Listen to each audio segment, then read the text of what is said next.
आप देख रहे हैं इंडिया पब्लिक खबर और मैं हूं अर्जिता।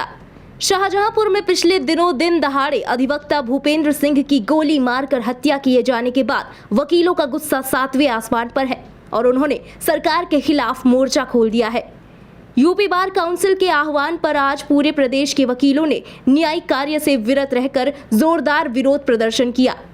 राजधानी लखनऊ के कैसरबाग में जिला सत्र न्यायालय के बाहर वकीलों ने जोरदार प्रदर्शन किया और सरकार के विरुद्ध नारेबाजी करते हुए पुतला फूंककर अपना विरोध जताया।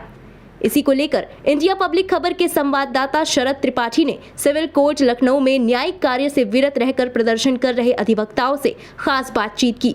आइए देखते हैं इस विषय पर उन्होंने क्या कहा। सर, ये लखनऊ कचहरी की सुरक्षा को लेकर आपकी क्या मांग है? देखिए, लखनऊ कचहरी की सुरक्षा में 50% तो दोष प्रशासन का है, शासन का है और 50% हमारे जैसे अधिवक्ता भाइयों का भी है। उसका कारण क्या है कि जब कभी कोई घटना घटित हो जाती है तो थोड़े दिन चौकसी बरती जाती है, उसके बाद में सब उसी ढाक के 3 पात की तरह हो जाता है। हमारे जैसे कुछ अधिवक्ता जबरदस्ती बिना जांच कराए हुए अपने साथियों को, अपने क्लाइंट को अंदर ले जाने की कोशिश करते हैं। ड्यूटी पर जो पुलिसकर्मी तैनात होते हैं उनसे भी वो लड़ने के लिए तैयार हो जाते हैं। इन स्थितियों में जो व्यवहारिक स्थिति है कि जो भी पुलिसकर्मी सुरक्षा में तैनात होते हैं वो बीच का रास्ता अपनाते हैं, वो ढीले पड़ जाते हैं। यहाँ पर कई बार ये बात उठी, जब दिल्ली का कांड हुआ तब भी ये बात उठी कि प्रत्येक अधिवक्ता से उसका आइडेंटिटी कार्ड जो है चेक किया जाए, बिना चेक किए हुए अधिवक्ता को भी न्यायालय परिसर में प्रवेश न करने दिया जाए। जिस तरह उच्च न्यायालय में व्यवस्था की गई है उसी तरीके से वादकारियों को भी पास बनवाने की व्यवस्था की जाए और बिना पास बनवाए हुए कोई भी वादकारी जो बिल्कुल घूमा करता है यहाँ वहाँ, काम है तब भी, काम नहीं है तब भी, तो इन स्थितियों में दोनों तरफ से स्थितियाँ ऐसी बनी हुई हैं कि शासन प्रशासन की भी जिम्मेदारी है और हमारे अधिवक्ता भाइयों की भी जिम्मेदारी है, अन्यथा इस तरह की घटनाएं होती रहेंगी।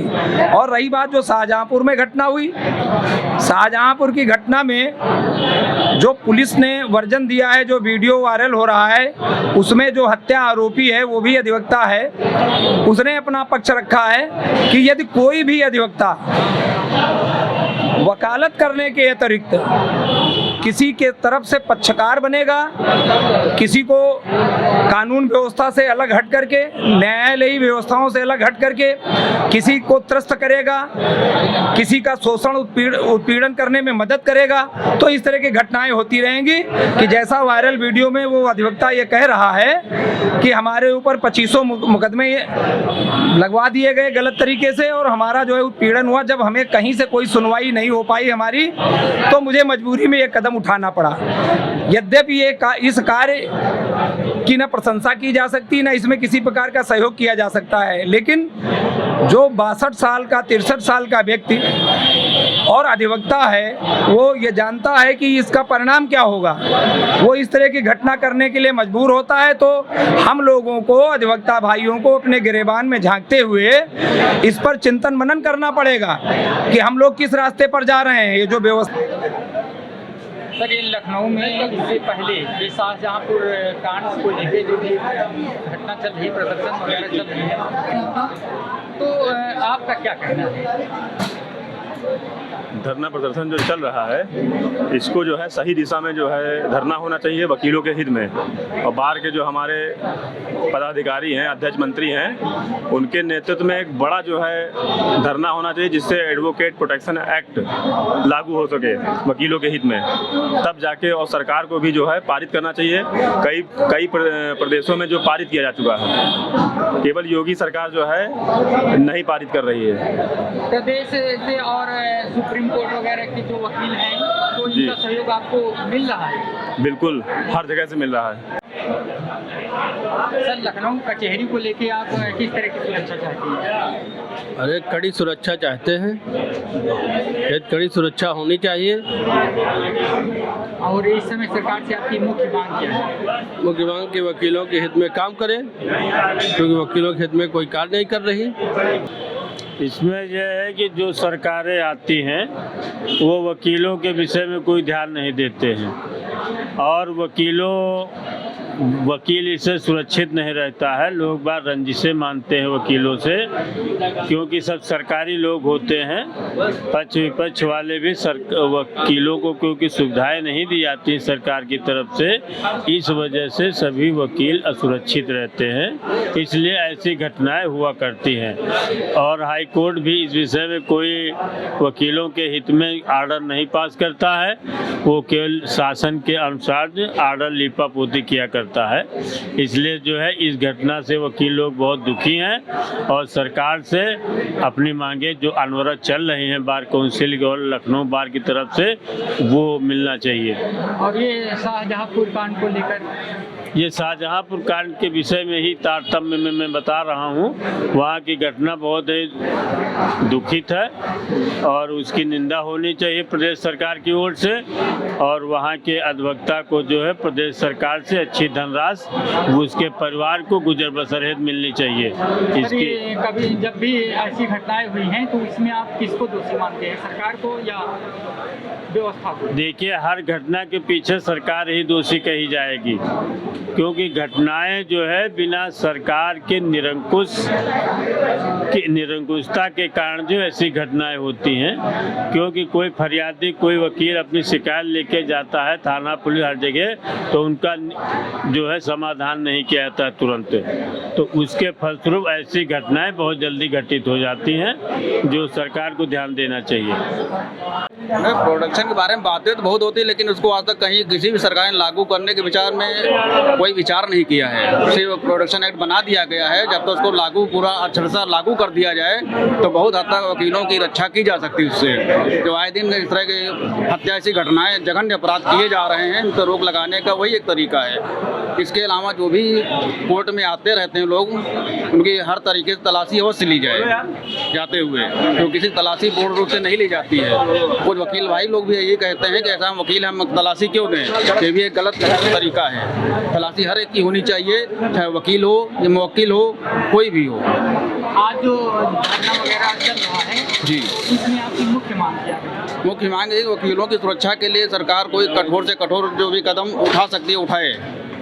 जिलाधिकारी या सरकार की ओर से कोई आश्वासन? जी, कोई जिलाधिकारी या सरकार की ओर से आश्वासन मिला है? आश्वासन से मिलता है, लेकिन कार्य कुछ नहीं किया जाता है। सिर्फ आश्वासन पे ही चल रहा सिस्टम पूरा। ये भविष्य की योजना क्या है अगर आपकी मांग नहीं पूरी होती है? मांग नहीं पूरी है, इस आंदोलन को आगे बढ़ाएंगे। इसको आंदोलन बढ़ाते हुए वकीलों की सुरक्षा के लिए कोई जब तक कोई ठोस कदम नहीं उठाया जाए सरकार की तरफ, तब तक आंदोलन चलता रहेगा। आपको बता दें कि यह वारदात सोमवार को पूर्वाह्न 11:45 पर घटित हुई।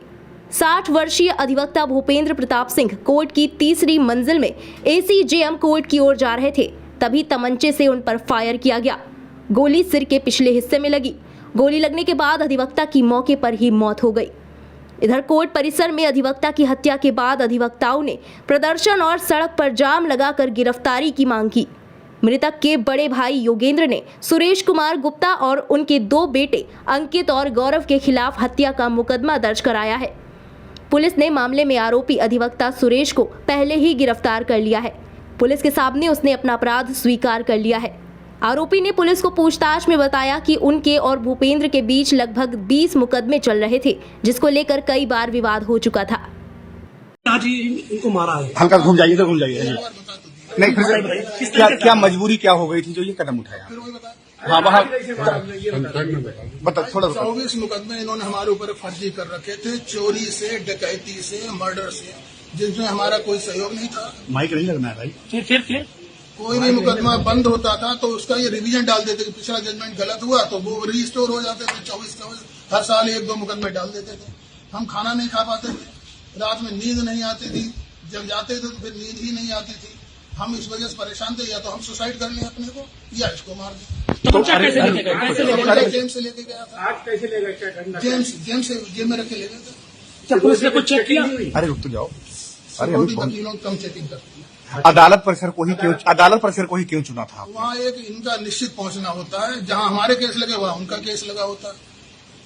रंजिश किस बात की? वो हमारे पूर्व में किराएदार थे। 2008 में मकान खाली 2000 में मकान खाली करवाया था, तो वो पुलिस के सहयोग से खाली हो पाया था, वरना वो कब्जा कर रहे थे। कोई पश्चाताप है किसी प्रकार का? उसके बाद जो है वो हमारी शिकायत करने लगे। 153 शिकायतें हमारे पास रिसीव्ड रखी हुई हैं। उसके बाद जब उनमें कोई कंप्लेंट नहीं हुई, मैं स्टेट बैंक का रिटायर्ड हूँ, पेंशनर हूँ, उस कंप्लेंट में जब कुछ नहीं हुआ तो 156 के द्वारा मुकदमे दर्ज किए और हमारे ऊपर 24 मुकदमे हो गए। कोई पश्चाताप किसी प्रकार का? कोई पश्चाताप नहीं, हम अपने को मार देते हैं या उनको मार नहीं, इस उम्र में आप जेल जाएंगे हत्या के जुर्म में? नहीं, मेरे साथ मजबूरी थी, या वही 2 ऑप्शन थे, खुद मरना या मार देना। वकीलों की मांग है कि मृतक अधिवक्ता के परिवार को 50 लाख रुपए का मुआवजा, मृतक आश्रित को सरकारी नौकरी देने के साथ साथ अविलंब एडवोकेट प्रोटेक्शन एक्ट लागू किया जाए। कोर्ट परिसर में तमंचे के साथ दाखिल होने पर सुरक्षा व्यवस्था पर सवाल खड़े हो रहे हैं। पुलिस का कहना है कि सीसीटीवी फुटेज से स्पष्ट हो सकेगा कि पूरा मामला क्या है। आगे जांच भी होगी और कार्यवाही भी, परंतु आगे न्यायालय में ऐसी घटनाएं घटित ना हो, ये सुनिश्चित करना वकीलों और प्रशासन दोनों की जिम्मेदारी है, जिससे हमारे न्याय के मंदिर की गरिमा और सुरक्षा बनी रहे। इस खबर में फिलहाल इतना ही। देश और दुनिया की बाकी तमाम खबरों के लिए सब्सक्राइब करें इंडिया पब्लिक खबर के YouTube चैनल को। वीडियो को लाइक करें और ज्यादा से ज्यादा शेयर करें।